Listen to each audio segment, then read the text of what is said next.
Hello student.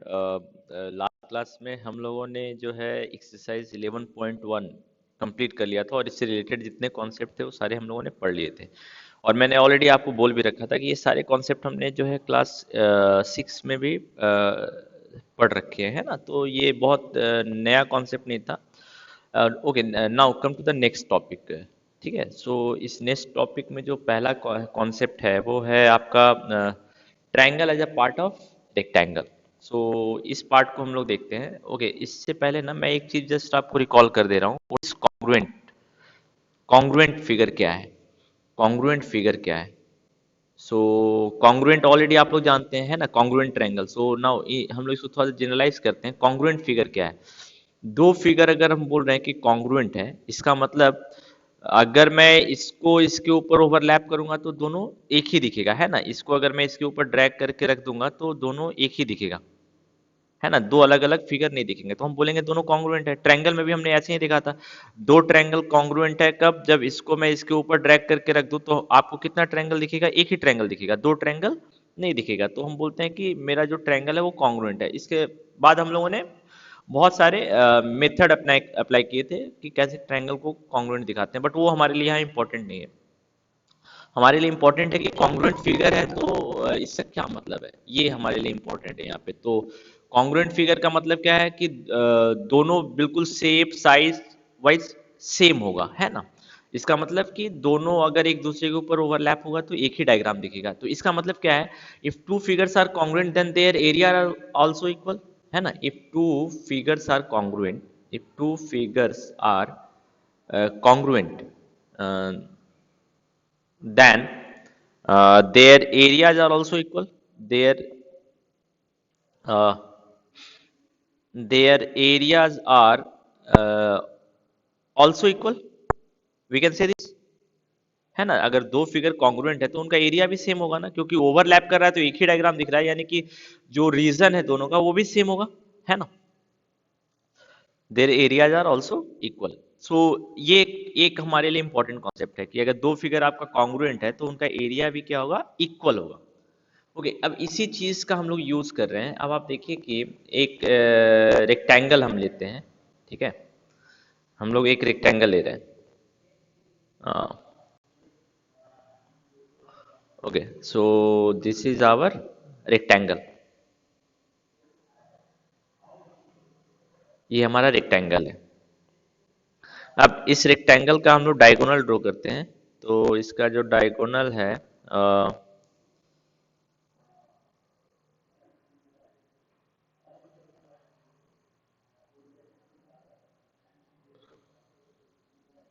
ये इसका diagonal है।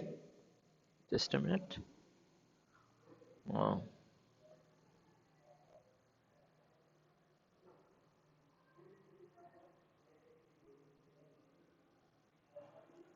ओके,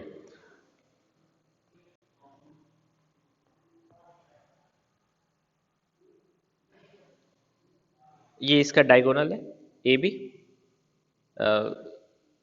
ए बी सी डी। तो हम बोल सकते हैं ना ए डी ए सी जो है डायगोनल है। तो जो डायगोनल होता है रेक्टेंगल का, इसको दो कॉन्ग्रुएंट ट्रायंगल में डिवाइड करता है। यानी कि ये ट्रायंगल और ये ट्रायंगल कॉन्ग्रुएंट है, यानी triangle A B C is congruent to triangle C D A. ये दोनों ट्रायंगल जो है ये कॉन्ग्रुएंट है ना। तो हम बोल सकते हैं ना कि area of triangle ABC is also equal to area of triangle CDA. We can make this conclusion. यानी कि अगर हमको एक रेक्टेंगल का एरिया पता है तो हम इन दोनों ट्रायंगल का एरिया निकाल सकते हैं ना। फॉर एग्जांपल, अगर मान लीजिए कि आपको इस रेक्टेंगल का लेंथ दे रखा है 10 सेंटीमीटर और ये दे रखा है 4 centimetre, then what will be the area of rectangle? Area of rectangle is equal to length into breadth. So length into breadth means what? 10 into 4, 20 centimetre square, 40 centimetre square, sorry, है ना। अब आप देखिए कि ये दोनों एरिया इक्वल है तो हम बोल सकते हैं ना कि दोनों ट्रायंगल का एरिया जोड़ेंगे तो हमको रेक्टेंगल का एरिया मिलेगा। So we can also conclude that area of, हम लोग एरिया ऑफ ट्रायंगल ऐसे लिखेंगे, A R triangle A B C. इसका मतलब क्या है? Area of triangle A B C plus A R of triangle C D A. Is equal to A R of rectangle A B C D. ऐसे A R word का मतलब हो गया area of this figure, A R area of this figure, A R area of this figure. तो दोनों triangle rectangle triangle को हम जोड़ेंगे तो हमको रेक्टेंगल का एरिया मिलेगा। अब इसका एरिया हमको पता है, और हमको ऑलरेडी पता है कि दोनों रेक्टेंगल का एरिया जो है वो इक्वल है, area of A B C equal to area of D C है। तो हम इसको अगर x मान लें तो हम बोल सकते हैं ना x plus X is equal to 40। So x plus x equal to 40, it means what? 2x is equal to 40. So x will be equal to how much? 20। यानी कि जो दोनों रेक्टेंगल है, जो दोनों ट्रायंगल है, इसका एरिया भी 20 सेंटीमीटर स्क्वायर होगा और इसका एरिया भी 20 सेंटीमीटर स्क्वायर होगा, और दोनों का एरिया अगर हम जोड़ देंगे तो देखिए आपको रेक्टेंगल का एरिया मिल जाएगा, है ना। सो अगर एक रेक्टेंगल में बहुत सारे कॉन्ग्रुएंट फिगर हैं तो सारे के एरिया इक्वल होंगे, है ना, और सबका एरिया जोड़ेंगे तो हमको रेक्टेंगल का एरिया मिलेगा। इसी कॉन्सेप्ट यहाँ इस सेकंड एक्सरसाइज में बताया गया। तो ये देखिए जो सेकंड कॉन्सेप्ट है हमारा। नाउ यू देखिए ये डायगोनल है। सो ये डायगोनल है तो हम बोल सकते हैं ना कि ये एरिया और ये एरिया दोनों ट्रायंगल का एरिया इक्वल होगा। तो अगर हमको रेक्टेंगल का एरिया पता है तो हम दोनों ट्रायंगल का भी एरिया निकाल सकते हैं। सो इस कॉन्सेप्ट का यूज करके देखिए, इसका एरिया है 5, इसका इसका लेंथ है 8 और ब्रेथ है 5, तो एरिया कितना हो जाएगा रेक्टेंगल का 40, और दोनों एरिया इक्वल है तो हम बोल सकते हैं ना each area will be equal to 20 centimetre. ऐसे ही अब आप देखिए स्क्वायर के केस में भी हम कर सकते हैं। स्क्वायर के केस में भी ये जो डायगोनल है ना, ये जो डायगोनल है इसको कितने कॉन्ग्रुएंट ट्रायंगल में डिवाइड कर रहा है? 4 कॉन्ग्रुएंट ट्रायंगल, ये चारों ट्रायंगल कॉन्ग्रुएंट है। तो अब आप देखिए कि चारों का एरिया आप निकाल सकते हैं ना। अगर स्क्वायर का एरिया पता है तो हर एक जो ट्रायंगल है उसका एरिया कितना होगा? 1/4, क्योंकि चारों कॉन्ग्रुएंट है तो चारों का एरिया इक्वल होगा। इस चीज को भी आप ध्यान रखिएगा। यानी एक स्क्वायर में जो डायगोनल है, दोनों डायगोनल जो है ये ट्रायंगल स्क्वायर को 4 कॉन्ग्रुएंट ट्रायंगल में डिवाइड करता है। So if they are congruent then their areas are also equal. Okay, so if their areas are equal, so if you know the area of square, obviously you can find out the area of each of this triangle also। Okay, so अगर area मान लीजिए 5 है तो 5 का square 25, तो area of square हो गया 25। 25 को 4 से डिवाइड कर देंगे तो कितना आएगा? 6.25। तो हर एक जो ट्रायंगल बन रहा है, 4 ट्रायंगल, चारों का एरिया कितना होगा? 6.25। इसी कॉन्सेप्ट को अब जनरलाइज कर रहा है। अब आप देखिए कि यहाँ पे जैसे ये जो हमारा रेक्टेंगल है, इस ये बोल रहा है कि ये जो लाइन है इसको दो कॉन्ग्रुएंट ट्रायंगल में, दो कॉन्ग्रुएंट फिगर में डिवाइड कर रहा है, तो इसका एरिया क्या होगा? तो ये दोनों का एरिया इक्वल होगा। तो अगर हमको रेक्टेंगल का एरिया पता है तो हम डिवाइड कर देंगे हाफ से, क्योंकि दोनों एरिया दो ही एरिया है और दोनों इक्वल है, तो हाफ से डिवाइड करेंगे तो कितना आएगा? इसका एरिया भी 12 होगा और इसका एरिया भी 12 होगा। सो इसी सारी चीजों को यहाँ पे डिस्कस किया गया। तो इसी के बेसिस पे ना आपको यहाँ पे ये ट्राइज दिया गया, ये थोड़ा सा आप खुद से ट्राई कीजिएगा। चलिए मैं एक आपको बता दे रहा हूँ। फॉर एग्जांपल एक मैं आपको बता दे रहा हूँ। मान लीजिए कि जैसे ये each of the following rectangle of length 6 and 4 centimetre. तो जो रेक्टेंगल है उसका लेंथ 6 है और ब्रेथ 4 है, तो area of rectangle will B how much? 6 into 4, 24 centimetre square. और अब बोल रहा है कि जितने भी पॉलीगन है ना इसमें बनना है सारे कॉन्ग्रुएंट हैं, यानी ये 1 2 3 4 5 6। So we have 6 congruent figure. So अगर एक का एरिया x मान लेते हैं तो 6x इक्वल टू 24 हम बोल सकते हैं। सबका एरिया x होगा क्योंकि सारे कॉन्ग्रुएंट हैं। तो 6x, x plus x plus x plus x 6 times, so 6x, so x will be equal to how much? 24 by 6, so 4। so area of each congruent figure will be equal to 6। इसी तरह इसमें देखिए कितने congruent figure हैं? 1 2 3 4, तो हर एक का area कितना होगा आप निकाल सकते हैं। इसमें कितने कॉन्ग्रुएंट फिगर हैं? 2 कॉन्ग्रुएंट फिगर हैं। इसमें कितने हैं? इसमें भी 2 हैं, तो दोनों का एरिया निकल जाएगा ना। इसमें कितने कॉन्ग्रुएंट फिगर हैं? अब आप देखिए कि 1 2 3 4 5 6 7 8, सो इसका हर एक का निकल जाएगा ना, हर एक का एरिया इक्वल है, तो हम 8 से डिवाइड कर देंगे तो हर एक कॉन्ग्रुएंट फिगर का एरिया निकल जाएगा। इस कॉन्ग्रुएंट फिगर का एरिया, फिर इसका एरिया, हर एक का एरिया हम निकाल सकते हैं। क्यों? सारे एरिया इक्वल है और टोटल एरिया हमको पता है, तो हम total number of congruent figure से अगर डिवाइड कर दें इसको, यहाँ पे कितने से डिवाइड करना पड़ेगा? 8 में, इसमें 2 से, तो हर एक का एरिया 12 हो जाएगा। सो ये हमारे लिए एक इंपॉर्टेंट कॉन्सेप्ट है। ठीक है, कि अगर कॉन्ग्रुएंट फिगर है तो सबके एरिया इक्वल होंगे। तो अगर हमको टोटल एरिया पता है तो हम हर एक कॉन्ग्रुएंट फिगर का एरिया जो है वो निकाल सकते हैं। ओके, हम now come to the area of parallelogram. ये हमारे लिए अब नया है, how to find out the area of parallelogram. एक पैरेललोग्राम का एरिया हम कैसे पता करेंगे, अब इस कॉन्सेप्ट को हम लोग देखते हैं। सो नाउ इसके लिए ना हम लोग पहले एक एक्सपेरिमेंटल पार्ट करते हैं। जैसे ये पैरेललोग्राम वी ऑलरेडी नो, जिसका अपोजिट साइड पैरेलल होता है। तो इसमें देखिए ये पैरेललोग्राम है, तो इसका जो अपोजिट साइड है ये वाला इसके पैरेलल है और ये वाला इसके पैरेलल है। तो ये पैरेललोग्राम है। तो इसका एरिया जो है ना हम ग्राफ पेपर पे रख के पता करते हैं। अब क्या है, ग्राफ पेपर पे ये जो हमारा स्क्वायर बना हुआ है, स्क्वायर का जो लेंथ है वो वन वन यूनिट है। तो इसका एरिया कितना हो जाएगा, 1 × 1, 1 यूनिट स्क्वायर, है ना। इसका एरिया कितना हो जाएगा, 1 यूनिट स्क्वायर। तो हमको पैरेललोग्राम का एरिया पता करना है, तो पैरेललोग्राम का एरिया हम कैसे पता करेंगे वो देखिए। अब आप क्या कीजिए ना, इसमें आप काउंट कर लीजिए कि आपके कितने स्क्वायर है, यही बोला गया है। देखिए ये एरिया ऑफ पैरेललोग्राम अगर हमको पता करना है तो ये एक्सपेरिमेंटल पार्ट जो किया गया है ना, let us find the method to get the area of parallelogram. क्या है ना, पैरेललोग्राम भी converted into rectangle of equal area. तो जो ऊपर हमने पढ़ा था ना उसी कॉन्सेप्ट को डिस्कस कर रहे हैं। इक्वल एरिया के रेक्टेंगल में हम डिवाइड कर सकते हैं क्या, अगर कर सकते हैं तो हम रेक्टेंगल का एरिया जानते हैं, तो पैरेललोग्राम का एरिया भी निकाल सकते हैं। So draw a parallelogram on a graph paper as shown in the figure. Cut out the parallelogram, draw a line from one vertex of a parallelogram perpendicular to the opposite side. और उसके बाद क्या किया है, पहले parallelogram draw किया graph paper पे, और एक साइड से दूसरे साइड पर अपोजिट वाले साइड पे परपेंडिकुलर ड्रॉ किया गया है। देखिए परपेंडिकुलर ड्रॉ किया गया, परपेंडिकुलर का मतलब क्या है, 90 डिग्री। परपेंडिकुलर का मतलब क्या है, जहां पर वो परपेंडिकुलर है वहां पे वो कितना एंगल बना रहा है, 90 डिग्री। ठीक है, now cut out the triangle, और जो ट्रायंगल बनाना उसको बाहर कर दीजिए आप। सो ये ट्रायंगल जो है इसको हमने कट कर लिया, and move the triangle to the other side of the parallelogram. और इसको कट करके हमने किधर मूव कर दिया, इधर मूव कर दिया। Okay, you got it. आप देखिए ये बहुत ही अच्छा एक्सपेरिमेंट है। ठीक है, ये एक्सपेरिमेंट क्या कह रहा है कि चलिए मैं एक बार फिर से एक्सप्लेन कर दे रहा हूँ, आप ये खुद से कर सकते हैं। ये देखिए एक मेथड आपको बता रहा है कि एक पैरेललोग्राम का हम एरिया कैसे निकालेंगे। सबसे पहले तो हमने क्या किया, पैरेललोग्राम को एक ग्राफ पेपर पे ड्रॉ किया, और उसके बाद कोई भी एक साइड, ये साइड से हमने अपोजिट वाले साइड पे परपेंडिकुलर ड्रॉ किया। ये देखिए परपेंडिकुलर हमने ड्रॉ किया, ये 90 डिग्री परपेंडिकुलर यहाँ ड्रॉ किया। अब इस वाले पोर्शन को हमने कट कर लिया, यहाँ से कट कर दिया, तो ये वाला पोर्शन हट गया। तो ऐसा दिखेगा, देखिए ऐसा ही दिख रहा है ना। और इसको हमने इधर यहाँ पे शिफ्ट कर दिया, देखिए यहाँ पे शिफ्ट कर दिया। ये वाला जो साइड है, ये वाला जो साइड है ऑलरेडी इसके पैरेलल है।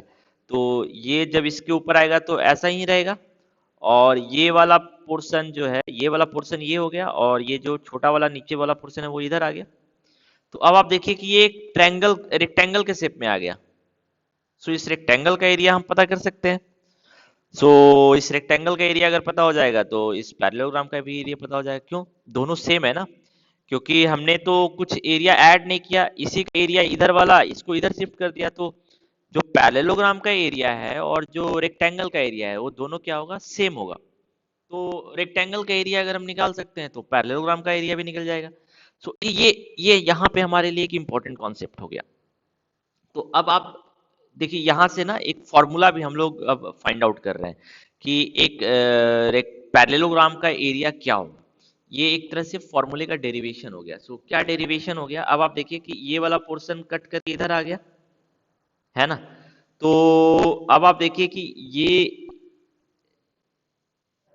आपका है रेक्टेंगल, और ये वाला जो पोर्शन है, ये वाला पोर्शन जो है आपका पैरेललोग्राम, और दोनों का एरिया भी इक्वल है। आपका दोनों का एरिया भी इक्वल है। तो ये जो है एरिया ऑफ रेक्टेंगल क्या होगा, area of rectangle will be equal to, ये हाइट का काम कर रहा है, ब्रेथ, और ये पैरेललोग्राम का हाइट भी है। क्यों, ये वाला पोर्शन इसके बराबर है, तो area of rectangle will be equal to length into breadth, और ये लेंथ जो है ना दोनों का सेम है, क्यों, ये वाला पोर्शन यहाँ पे आ गया, तो हम बोल सकते हैं ना जो रेड वाला लाइन है और जो ब्लैक वाला लाइन है वो दोनों का जो लेंथ है वो सेम है। आप देखिए ये वाला जो लेंथ है और ये वाला जो लेंथ है, ये दोनों लेंथ सेम होगा ना, क्यों, ये वाला पोर्शन तो दोनों में कॉमन है, और ये वाला पोर्शन हमने कट करके यहाँ पे लेके आ गए, है ना, तो लेंथ में कोई चेंज नहीं आएगा, लेंथ में आपके कोई चेंज नहीं आएगा। ओके, सो देखिए ये दोनों लेंथ जो होगा, यानी कि लेंथ ऑफ जो एक साइड का लेंथ है और रेक्टेंगल का जो लेंथ है वो दोनों सेम होगा, तो area of rectangle will be equal to what, length into breadth, ये हमारा फॉर्मूला है। अब पैरेललोग्राम पे आप आइए, ये तो हमारा फॉर्मूला है, ब्रेथ का काम ये कर रहा है और लेंथ का काम ये कर रहा है। अब पैरेललोग्राम पे हम लोग आते हैं कि पैरेललोग्राम में ये पोर्शन क्या होगा, तो पैरेललोग्राम पे हम लोग आते हैं। अब आप देखिए कि पैरेललोग्राम में हमारा जो है ये जो है जिस पे हमने परपेंडिकुलर ड्रॉ किया है इसको हम लोग कहते हैं बेस, हम लोग इसको लेंथ नहीं कहेंगे, लेकिन ये रेक्टेंगल के लिए लेंथ काम करेगा क्योंकि ये वाला लेंथ जो है इस वाले लेंथ के ही बराबर है, तो रेक्टेंगल के केस में ये लेंथ होगा, लेकिन पैरेललोग्राम के केस में हम क्या बोलेंगे कि जिस साइड पे हमने परपेंडिकुलर ड्रॉ किया है, जिस साइड पे हमने परपेंडिकुलर ड्रॉ किया है, हमने इस वाले साइड पे परपेंडिकुलर ड्रॉ किया है, तो इस वाले साइड को हम लोग क्या कहेंगे, बेस। बेस हम किसी दूसरे को नहीं कहेंगे, बेस हम उसी को कहेंगे जिस पे हमने परपेंडिकुलर ड्रॉ किया, और ये वाला परपेंडिकुलर है, और ये जो परपेंडिकुलर है वो हम जो परपेंडिकुलर है इसको हम लोग बोलेंगे हाइट ऑफ द पैरेललोग्राम। तो पैरेललोग्राम में हमने दो कॉन्सेप्ट देखे, एक है हाइट ऑफ द पैरेललोग्राम, दूसरा है बेस ऑफ द पैरेललोग्राम। तो हाइट क्या है और बेस क्या है, तो एक पैरेललोग्राम में, एक पैरेललोग्राम में मैं थोड़ा सा चलिए अलग से कर दे रहा हूं, ओके,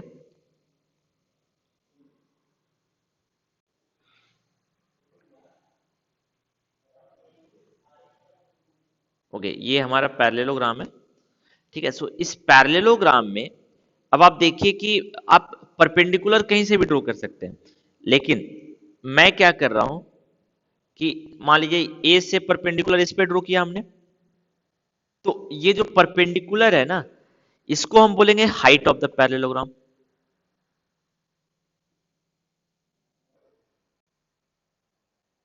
और जिस साइड पे हमने परपेंडिकुलर ड्रॉ किया है, इस साइड पे परपेंडिकुलर ड्रॉ किया है, तो इसको हम लोग क्या बोलेंगे, बेस ऑफ द पैरेललोग्राम, ठीक है, इसको हम लोग क्या बोलेंगे, बेस ऑफ द पैरेललोग्राम, ठीक है। ये हमारे लिए एक इंपॉर्टेंट कॉन्सेप्ट है, height of the parallelogram and base of the parallelogram. अब आप इसी तरह देखिए कि मान लीजिए कि इसी पैरेलल एक दूसरा पैरेललोग्राम हम लेते हैं, ठीक है, एक दूसरा पैरेललोग्राम हम लेते हैं, ठीक है,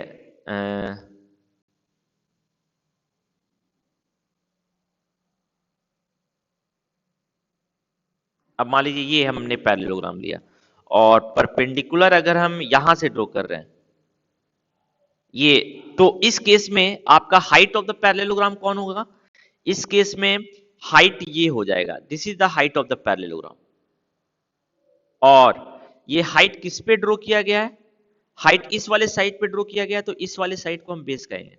So I hope you understood what is the concept of height of the parallelogram and base of the parallelogram। जो परपेंडिकुलर है एक वर्टेक्स से पैरेललोग्राम के दूसरे साइड पे ड्रॉ किया गया है वो आपका हाइट होगा, और जिस साइड पे ड्रॉ किया गया है वो साइड आपका क्या कहलाएगा, बेस ऑफ द पैरेललोग्राम। देखिए इसमें हमने यहां से ड्रॉ किया था तो ये हाइट, और जिस पे ड्रॉ हुआ वो बेस, इसमें हमने यहां से इस वाले साइड पे ड्रॉ किया तो ये वाला साइड बेस और ये वाला आपका हाइट। तो अब आप जो कॉन्सेप्ट है यही आपके बुक में भी बताया गया है, यही कॉन्सेप्ट आपके बताया गया। तो देखिए अब यहाँ पे जो ये हाइट है ना, हमने जो एक्सपेरिमेंट किया ये हाइट जो है रेक्टेंगल के ब्रेथ के बराबर हो गया, ये ब्रेथ के बराबर हो गया, और जो बेस है वो रेक्टेंगल के लेंथ के बराबर हो गया, और रेक्टेंगल का एरिया और पैरेललोग्राम का एरिया इक्वल है, तो हम बोल सकते हैं ना area of parallelogram will be equal to base into height, क्योंकि ब्रेथ हो गया हाइट और बेस हो गया लेंथ। रेक्टेंगल है तो लेंथ, और पैरेललोग्राम है तो लेंथ किस में कन्वर्ट हो जाएगा, base. So now we can area of parallelogram, now we can say that area of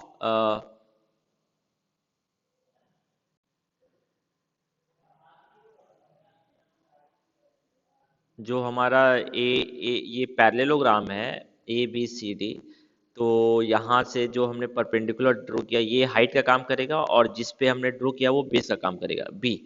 so area of parallelogram, ये पैरेललोग्राम का नोटेशन है, is equal to base into height.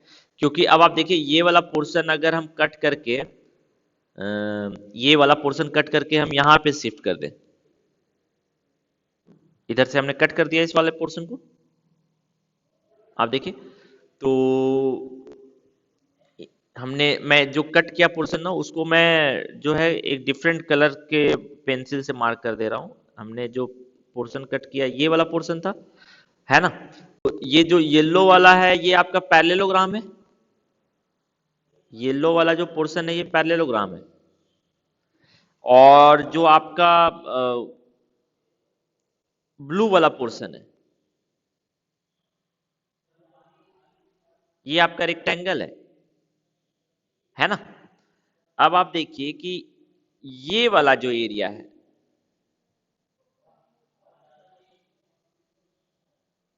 ये वाला जो एरिया है,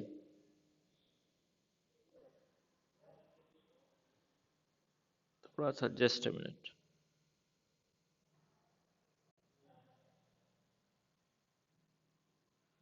ये वाला जो एरिया है,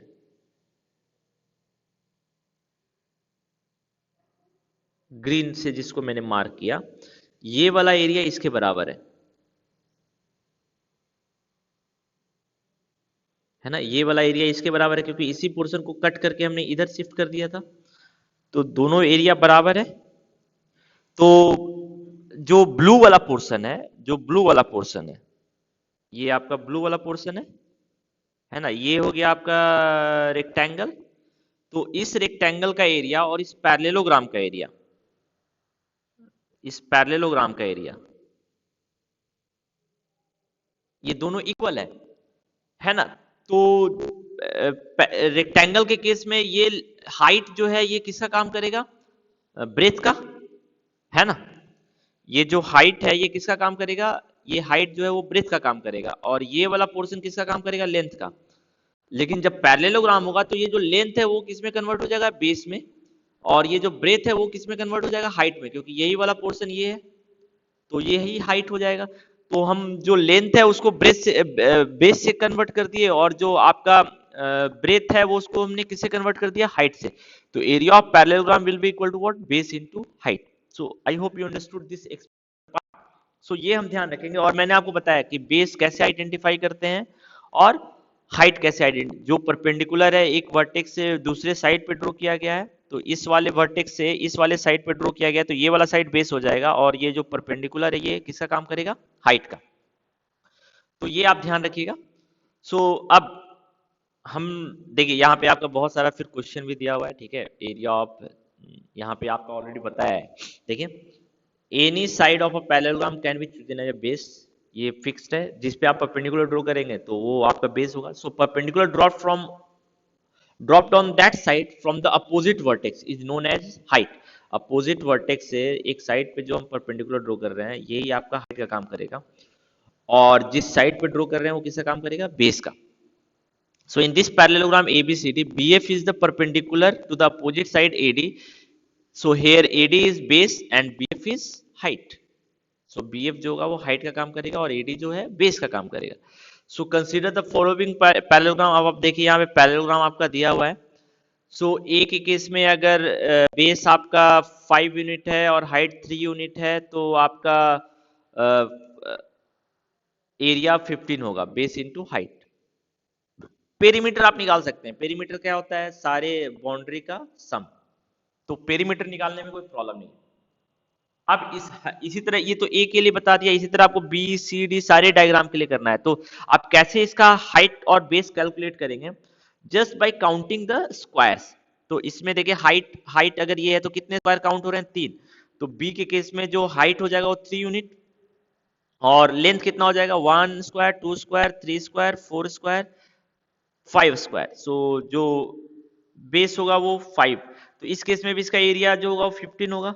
इसी तरह पेरीमीटर आप निकाल सकते हैं, इसी तरह इसका इसका और इसका इसका इसका। Just by counting the number of squares you can find out the height and base. ठीक है, तो ये जो क्वेश्चन है ये आप कंप्लीट कर सकते हैं। इसी तरह ये भी ग्राफ पेपर पे ड्रॉ किया गया है। Consider following parallel side 7 and 5 centimetre. ठीक है, and find the perimeter and area of each of the parallelogram. So इन सारे केसेस में आप एरिया और पेरीमीटर पता कर सकते हैं। सो ये आप पता कीजिएगा। अब मेरे ख्याल से कोई प्रॉब्लम नहीं है, इस वाले ट्राइडीज में भी कोई प्रॉब्लम नहीं होनी चाहिए, आप इजिली पता कर सकते हैं। ओके, सो पहले हम यहां तक रहने देते हैं। ठीक है, पहले ये आप एरिया ऑफ जो पैरेललोग्राम है ना, पहले उसको आप कंप्लीट कीजिए। उसका नेक्स्ट क्लास में हम जो है एरिया ऑफ ट्रायंगल पे आएंगे। तो दो नए नए कॉन्सेप्ट है हमारे पास। ठीक है, एक आ गया area of parallelogram. Area of parallelogram कैसे हम पता करते हैं और उसमें बेस क्या होता है, हाइट क्या होता है, ये आज हमने देख लिया। ठीक है, तो इस पे बेस यहाँ इस ट्राइडीज तक आप कंप्लीट कीजिए। उसका नेक्स्ट क्लास में हम इसके आगे एक नया कॉन्सेप्ट देखेंगे, एरिया ऑफ ट्रायंगल। ओके।